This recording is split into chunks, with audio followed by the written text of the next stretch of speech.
No counter.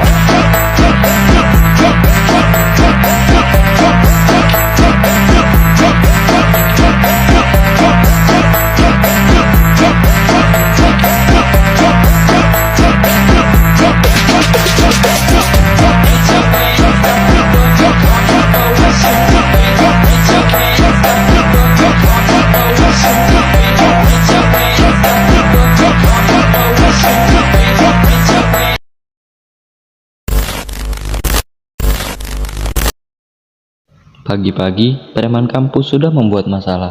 Mereka adalah Abduh dan Rudi. Di depan pintu kelas, setiap orang yang mau masuk kelas harus membayar uang kepada Abduh dan Rudi. Jika mereka tidak ingin mendapat sebuah pukulan di muka mereka. Dari kejauhan, 3 anak pejabat tinggi sedang berjalan menuju dalam kelas. Mereka adalah Rukmam, Vera, dan Riko. Abduh dan Rudi telah menunggu mereka dari tadi.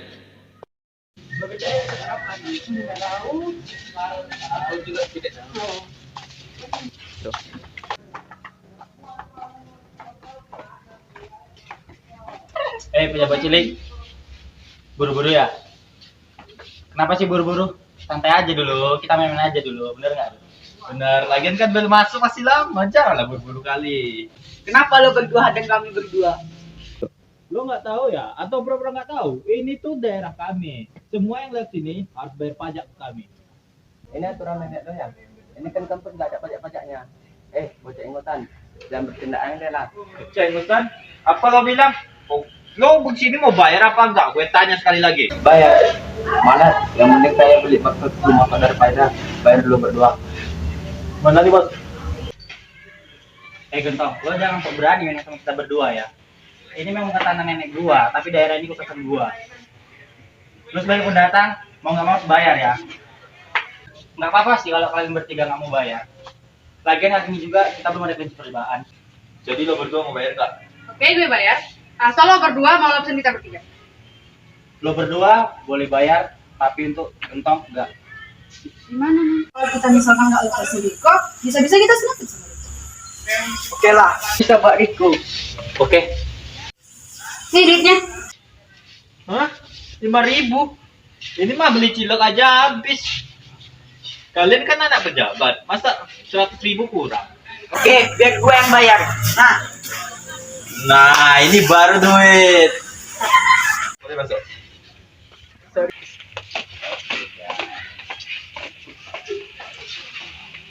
Terus, enaknya kita apa ini anak satu ini? Enaknya kita kasih aja mukanya orang, terus kita ceburin dia ke genangan sana, bos. WK ya. Oke, laksanakan bro. Tumben otak lo yang nyetir. Aduh, nanti interview pulang kemarin itu ada urusan nanti. Ampun deh. Ada ampun buatmu, kata Bintang. Akhirnya, setelah mengerjai Riko habis-habisan, Abduh dan Rudi bukannya masuk kelas, tapi mereka bolos. Mereka pergi ke tempat diskotik dan menggunakan uang yang mereka dapatkan tadi buat minum minuman keras, sehingga mereka berdua mabuk di tengah jalan. Keesokan harinya, mereka baru pulang ke rumah masing-masing. Abduh telah ditunggu dari tadi malam oleh ibunya. Dari mana saja kamu nak? Kenapa hari gini baru pulang? Sudah aku memikirkan masa membahasnya. Kita makan dulu. Anda kenyang. Sekarang dulu tadi tanya sama ibu. Cuma 5.000 aja. 500.000 kamu bilang. Kamu dari mana ibu? Kamu tahu ibu cuma jualan jamu. Enggak, kasih ibu nyembunyi sesuatu dari Abdul. Abduh lalu membongkar seluruh isi kamar ibunya. Setelah beberapa lama, ternyata dia menemukan sebuah gelang. Jangan Abdul. Tidak mau gelang itu. Jadikan bapakmu.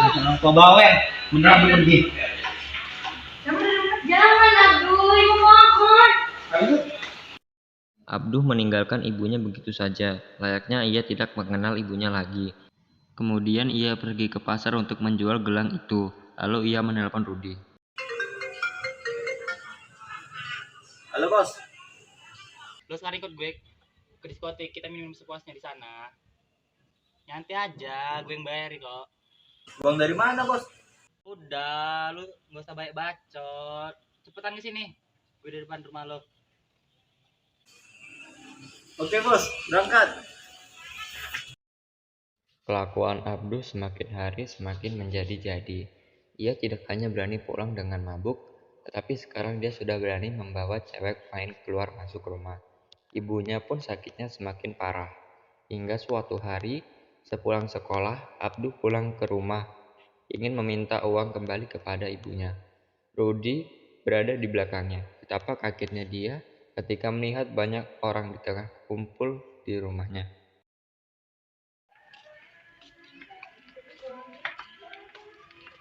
Duduk.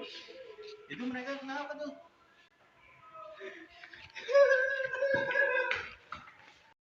Setelah masuk rumah, betapa kagetnya dia melihat seorang wanita tua tergeletak tak berdaya di depan dirinya. Mengapa ibu meninggalkan aku, Bu? Maafkan Abdu, Bu.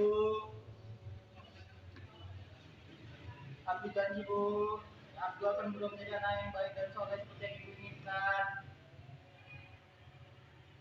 Udahlah, Dul. Yang berlalu biarlah berlalu. Biarkan aku sendirian. Sejak saat itu, Abdul dan Rudy berubah total. Ia tidak pernah lagi membuat onar di sekolahnya. Ia menjadi anak yang sangat pendiam dan rajin belajar. Seluruh temannya begitu kaget mengapa Abdul dan Rudy bisa berubah. Tetapi ternyata banyak dari temannya yang memanfaatkan ini untuk membalas dendam, terutama Rico, Rupam, dan Vera.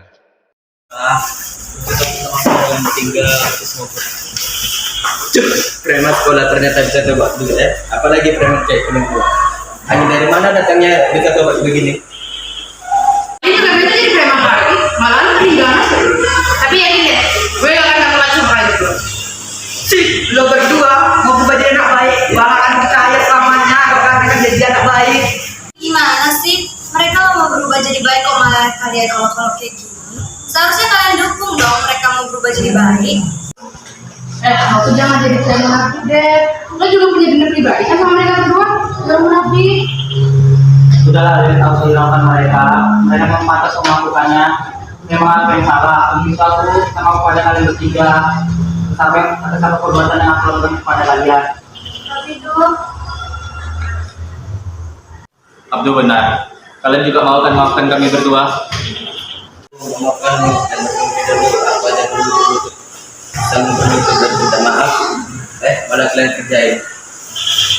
Benar tuh, gua tuh males maafin orang ini. Balikan dulu berdua, baru lo minta maaf sama sujud.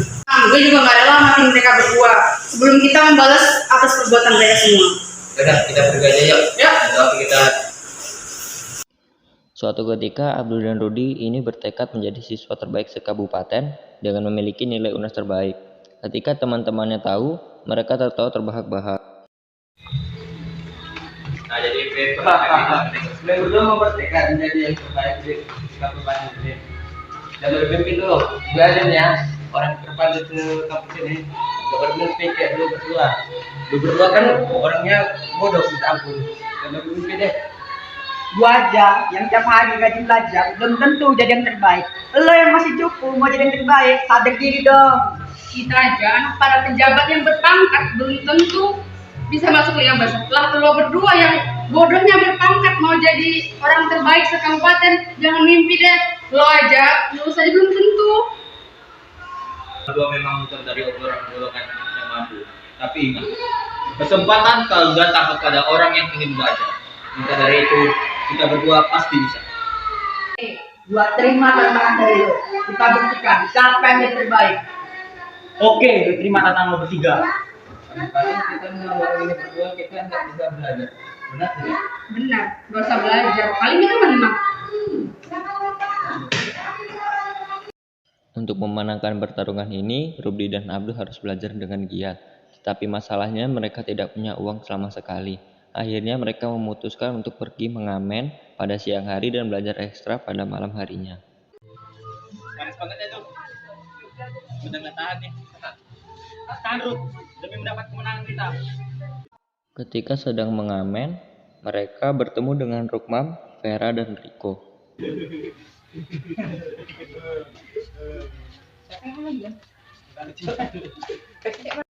Kita melawan mereka berdua, tidak perlu repot-repot belajar. Iya benar, kita aja nih mau pergi lah sekarang. Lah kalian berdua malah ngamen, gak malu apa?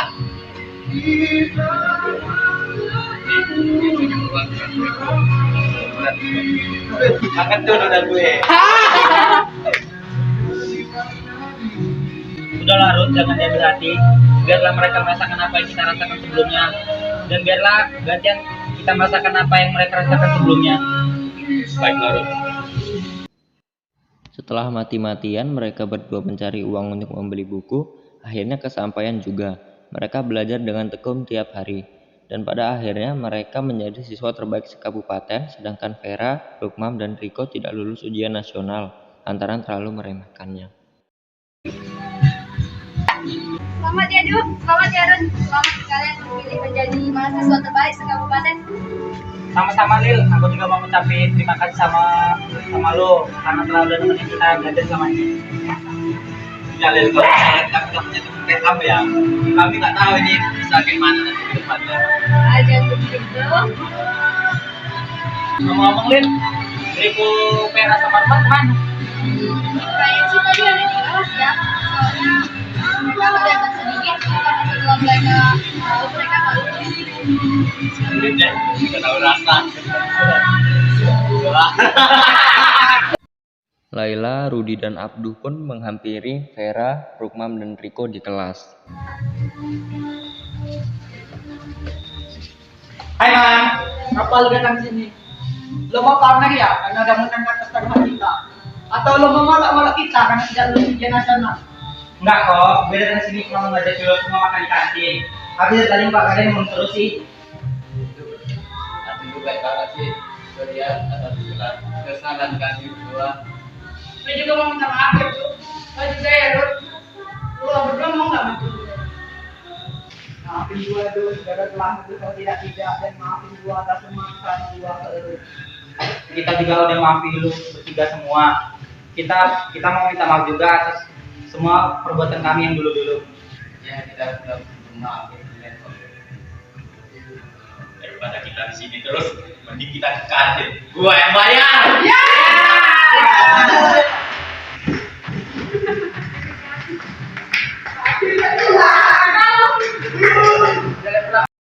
Akhirnya mereka dapat hidup rukun, walaupun sebelumnya ada pertentangan di antara mereka.